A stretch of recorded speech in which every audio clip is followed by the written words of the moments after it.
Sector వచ్చేసి outer ring road inside ఉన్నది service sector, regional ring road inside ఉన్నది manufacturing sector, Telangana సరిహద్దుల నుంచి రీజనల్ రింగ్ రోడ్ వరకు మనకు అగ్రికల్చర్ సెక్టర్. 3 సెక్టర్లుగా తెలంగాణ రాష్ట్రాన్ని విభజించి భవిష్యత్తు ప్రణాళికలు రచించి ఈ దేశంలో ఏ రాష్ట్రంలో లేని మౌలిక వసతులు మన దగ్గర ఉన్నాయి. అదనంగా ఇప్పుడు 4 ఎయిర్పోర్ట్లని ఈరోజు కోమటిరెడ్డి వెంకటరెడ్డి గారు ఢిల్లీలో మాట్లాడి తీసుకొచ్చారు. వరంగల్లో ఒక గొప్ప ఎయిర్పోర్ట్ వస్తున్నాయి, భద్రాద్రి కొత్తగూడెంలో ఎయిర్పోర్ట్ వస్తున్నది, రామగుండంలో ఎయిర్పోర్ట్ వస్తున్నది, ఆదిలాబాద్లో ఎయిర్పోర్ట్ వస్తున్నది. 10 ఏళ్ళు అయితే ఉన్న ఎయిర్పోర్ట్ల కమిషన్లు దొబ్బిండి కేసీఆర్ తప్ప రెండో ఎయిర్పోర్ట్ కట్టాలన్న ఆలోచన చేయలే. ఇవాళ 4 ఎయిర్పోర్టులకి 2 సంవత్సరాలనే మన కేంద్ర ప్రభుత్వం నుంచి అనుమతులు తెచ్చుకున్నాము. తొందరలోనే డిసెంబర్ ఆఖరు లోపలనే వరంగల్ ఎయిర్పోర్ట్కు మనం శిలాఫలకం వేసుకోబోతున్నాం, పనులు ప్రారంభించుకోబోతున్నాం. ఇట్లా మనకు పోర్టు లేదు, పెద్ద పెద్ద పరిశ్రమలు పెట్టుబడి పెట్టమంటే మీకు సముద్రం ఒడ్డు లేదు కదా. మేము కార్ల కంపెనీలు పెద్ద కంపెనీలను పెడితే విమానాలలో రవాణా చేయలేము. మాకు పోర్ట్ ఉంటే మేము షిప్లలో వీటన్నిటిని పరిశ్రమలు పెడితే తీసుకెళ్తుంది అంటే నరేంద్ర మోడీ నుంచి చంద్రబాబు నాయుడు వరకు మాట్లాడి మన ఎయిర్పోర్టు నుంచి మచిలీపట్నం పోర్టు వరకు, ఒకప్పుడు మచిలీపట్నం పోర్టు నిజాం దగ్గరనే ఉండే, తర్వాత ఆంధ్రప్రదేశ్లోకి వెళ్ళింది. ఈరోజు మనము మచిలీపట్నం పోర్టుకు 12 లేన్ గ్రీన్ ఫీల్డ్ ఎక్స్ప్రెస్ హైవేతో పాటు బుల్లెట్ ట్రైన్తో పాటు ట్రైన్ ఫెసిలిటీ కలిపి పోర్టు కనెక్టివిటీ పెంచుతున్నాం పరిశ్రమలను ఆకర్షించడానికి. సో ఇవన్నీ కార్యక్రమాలు ఈ రోడ్లు కానీ మెట్రో కానీ, అదేవిధంగా మనము హై స్పీడ్ రైళ్ల గురించి వినడం, బుల్లెట్ ట్రైన్ల గురించి వినడం.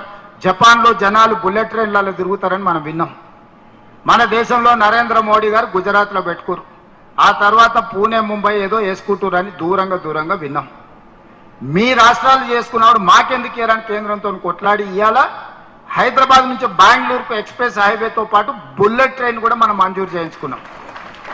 హైదరాబాద్ నుంచి చెన్నై వయా అమరావతి ఎక్స్ప్రెస్ హైవేతో పాటు బుల్లెట్ ట్రైన్ కూడా ఈరోజు మనం మంజూరు చేయించుకున్నాం. ప్రాథమికంగా ఒప్పుకున్నారు. వాటిని పేపర్ మీద కావాలని రేపు నరేంద్ర మోడీ గారిని కలిసి నువ్వు ఇస్తావా సస్తావా అని ఇలా మనం అడగనికి పోతున్నాం. ఎందుకంటే నువ్వు గుజరాత్కు తీసుకెళ్తున్నావు, నువ్వు గుజరాత్ ముఖ్యమంత్రి కాదు, ఈ దేశానికి ప్రధానమంత్రి. గుజరాత్కి ఏమేమి ఇచ్చినావో తెలంగాణ కూడా అవన్నీ ఇవ్వాల్సిందే. ఇవ్వకపోతే ఖచ్చితంగా ఈ రాష్ట్రంలో బీజేపీని మొత్తం నేలమాటం చేస్తావు. ఈ రాష్ట్రంలో బీజేపీ ఉండనే ఉండదు. ఒక ప్రణాళిక తీసుకొని రేపు ప్రధానమంత్రి గారిని కలిసి విజ్ఞాపన పత్రం ఇస్తున్నాం. మనం అడగడం మన బాధ్యత, ఇవ్వకపోతే కొట్లాడడం మన హక్కు. అడగకుండానే ఇవ్వలేదని మాట్లాడితే తప్పు మన వైపు ఉంటుంది. ఒక్కటికి 10 సార్లు అడుగుతాం. ఇక్కడ వ్యక్తిగతమైన పైరవి లేదు. ఇక్కడ రాష్ట్ర ప్రజల ప్రయోజనాల కోసం ఒక్కటికి 10 సార్లు అడుగుతాం. కేంద్ర మంత్రులను ప్రధానమంత్రి ఒక్కటికి 100 సార్లు ఢిల్లీకి పోయి అడుగుతాం. ఇచ్చిండ్రా సరే సంతోషం. ఇవ్వకపోతే తెలంగాణ ప్రజలు ఏ విధంగా వ్యవహరిస్తారో బీజేపీ రుచి చూస్తుంది. ఇలాంటివన్నీ కార్యక్రమాలు తీసుకొని మనం ముందుకు వెళ్తున్నాం. మరి ఇన్ని కార్యక్రమాలు చేస్తే మంత్రులు లేకపోతే ప్రభుత్వం ఆ కార్యక్రమాలలో ఉంటే ఇది ప్రజలకు చెప్పాల్సిన బాధ్యత. చేయడమే కాదు, చేసింది చెప్పుకోవడం కూడా చాలా అవసరం రాజకీయాలలో. మరి ఎవరు చెప్పాలి? ఇవన్నీ ప్రజలకు ఎవరు చెప్పాలి? మీరే కదా, జిల్లా అధ్యక్షులే కదా. మీరు రాష్ట్ర అధ్యక్షులు జిల్లా అధ్యక్షులకు చెప్తారు, జిల్లా అధ్యక్షులు మండలాధ్యక్షులకు చెప్పాలి, మండలాధ్యక్షులు గ్రామాధ్యక్షులకు చెప్పాలి, గ్రామాధ్యక్షులు ఆ వార్డులో ఉండే అధ్యక్షులకు చెప్పాలి. ఇది మన స్ట్రక్చర్. ఇందులో మీరందరూ కష్టపడి పని చేయాల్సిందే. दीदी मैं एक सुझाव देना चाहता हूँ, ये सब लोग अभी नया जिम्मेदारी लिए 6 महीने इन लोगों को प्रोबेशनरी पीरियड रखो, क्योंकि कौन कैसे काम कर रहा, कहाँ काम कर रहा, कौन सी तरीका से ये काम कर रहा है. 6 महीने पूरा सबको हर महीने का रिपोर्ट ले लो. हर महीने का रिपोर्ट लेके 6 महीने के बाद कौन रहना कौन नहीं रहना, जब एक डिसीजन ले लो आप. और AIC secretaries and PCC president has to take a call on review on this.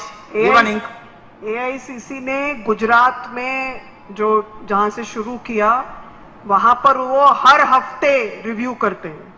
और अगर कोई भी जिला अध्यक्ष उसमें वो आप तो 6 महीने बोल रहे हो, उन्होंने 3 महीने भी वेट नहीं किया. तेलंगाना में थोड़ा 6 महीने हमको करना है, मेरा भी मानना है, मैं आपसे सहमत हूँ. 6 महीने का समय देना. लेकिन एक बात ये भी है, जो आपकी भी मंशा है मेरी भी मंशा है, अगर हम किसी पद पर हैं और वहां काम नहीं कर पा रहे हैं तो इसका ये मतलब नहीं कि आपकी जरूरत नहीं है पार्टी को. लेकिन इसका मतलब ये है कि आप वो काम अच्छे से नहीं कर पा रहे हैं, आपको कोई और काम मिलेगा। लेकिन ये सही बात है कि आज जो राजनीतिक हमारे सामने परिस्थिति है उसमें हमको ये कड़े निर्णय करने पड़ेंगे, नहीं तो हम आने वाली चुनौतियों का सामना नहीं कर पाएंगे। तो वो बात सही है, 6 महीने हम सबको ऐसा मानना पड़ेगा कि हमारी परीक्षा है, उसमें हम पास होंगे तो हम 28 में भी पास होंगे, और अगर हम 28 में पास नहीं हुए तो यहां बने रहेंगे तो भी क्या फायदा होगा। तो वो दिमाग में रख के हम सबको ये टारगेट अपने लिए लेना चाहिए। सही बात है, उसमें बुरा भी मानने की कोई बात नहीं। हम सबको साथ में ही 28 की चुनौती में पास होना है, वो हमारे लिए इंपॉर्टेंट है। 28 और 29 की चुनौती, 29 में अगर राहुल जी इस देश के प्रधानमंत्री नहीं बने तो मैं और आप जिला अध्यक्ष रहे, कुछ भी रहे, क्या फायदा होने वाला है।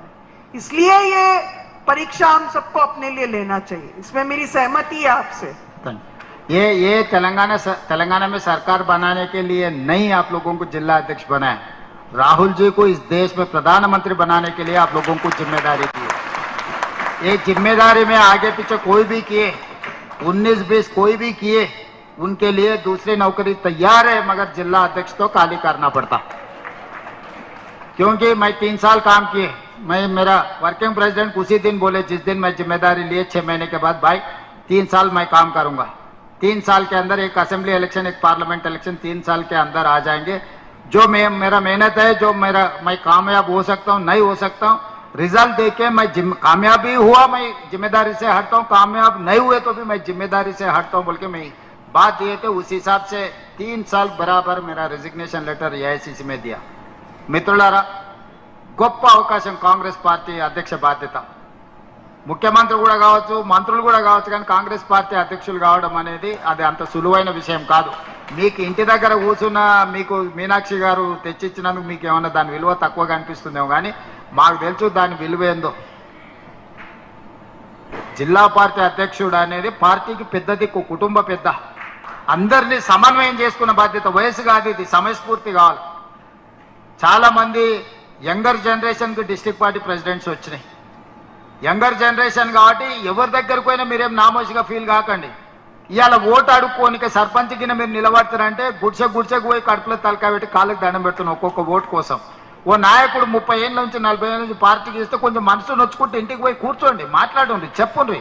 ఒక అవకాశం వచ్చింది మీరు సహకరించమని మాట్లాడండి.